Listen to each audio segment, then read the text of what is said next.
Dear Senator McCain,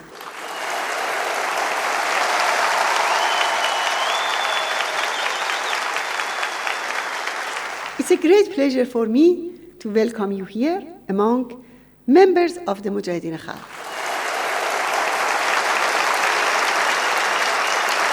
You have worked so hard for this safety.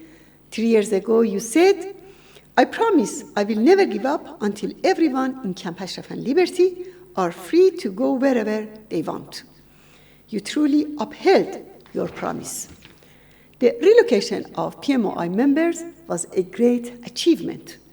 Their persistence and sacrifices, coupled with international support, made their relocation possible.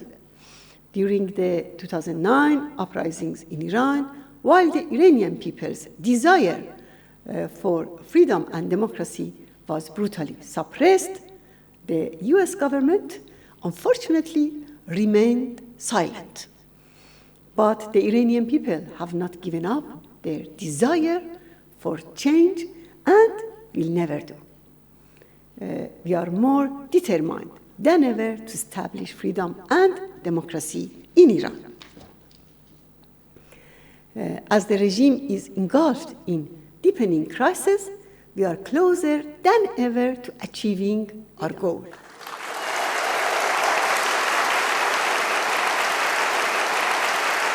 In your message to the gathering of Iranians for democracy in 2014, you rightly said, more must be done to comprehensively address the challenges posed by the Iranian regime and counter the threat their dangerous actions pose. This regime is responsible for war crimes in Syria and must be evicted from Syria. Aside from the valuable humanitarian aspect, I believe that from a mere political standpoint, it's also the right policy. Experience has shown that this regime is incapable of changing its behavior. Thus, regime change in Iran is necessary for peace and stability in the region and for global peace and security. Only the Iranian people can and shall bring about the change. The Iranian resistance, the Mujahideen, are determined to overthrow this regime and establish democracy in Iran.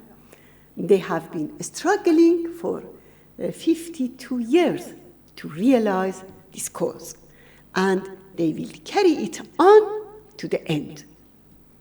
We only call for a firm policy on the regime, solidarity and political support for the Iranian people's aspirations for freedom and recognition of their right to resistance against the religious dictatorship ruling Iran.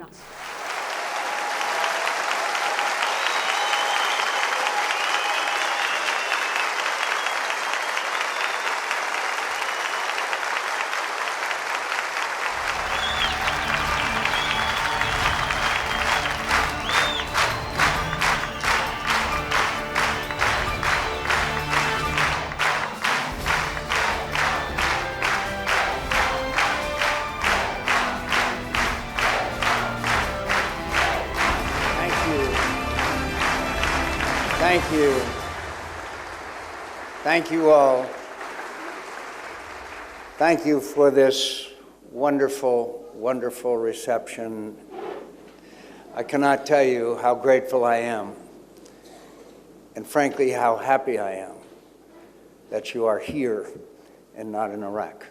I thank you. I thank you, Madam, for your leadership. I thank you for all of my friends.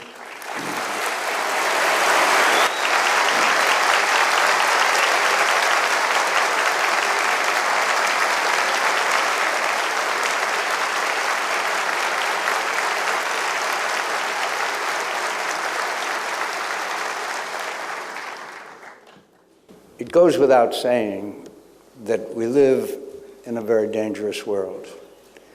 And we now see an Iranian government that is attempting to extend its influence and tyranny throughout the Middle East.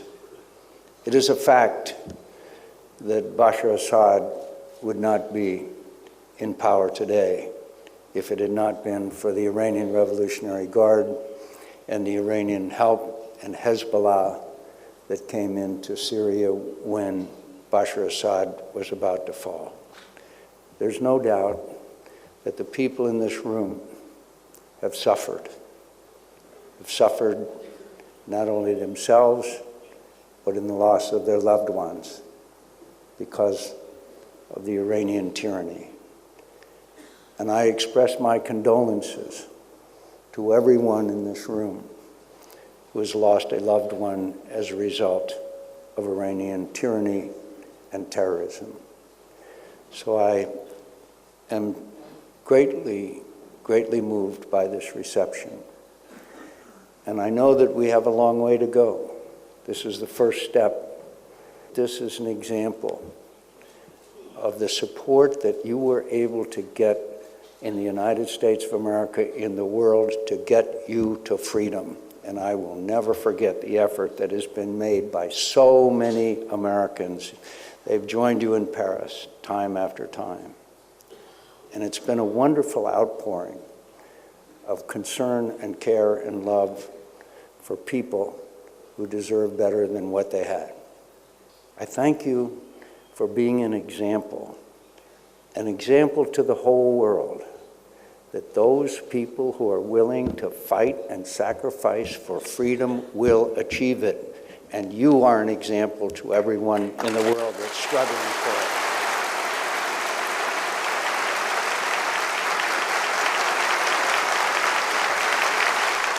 You know, my friends, some of us remember in 2009, when as a result of a corrupt election, the people all over Iran rose up in protest for a better life and for a better government. And the world watched as a young woman named Neda bled to death in a square in Tehran. I will never forget that. Someday, Iran will be free. Someday, we will all gather in that square.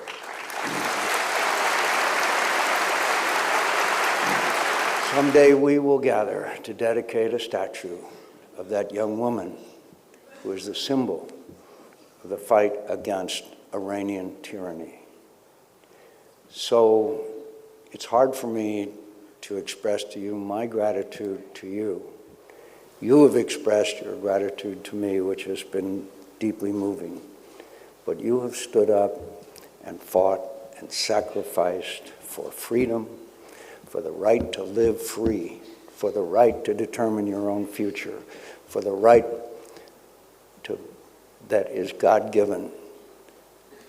We have a most important part of our declaration that we believe that all men are created equal and endowed with certain inalienable rights. Among those are life, liberty, and the pursuit of happiness. You have life, you have liberty, you have the opportunity to pursue happiness together, bonded together, forged in the fire of sacrifice, forged together in a common cause, that the rights of all people should be respected and worth the fighting for. Thank you and God bless.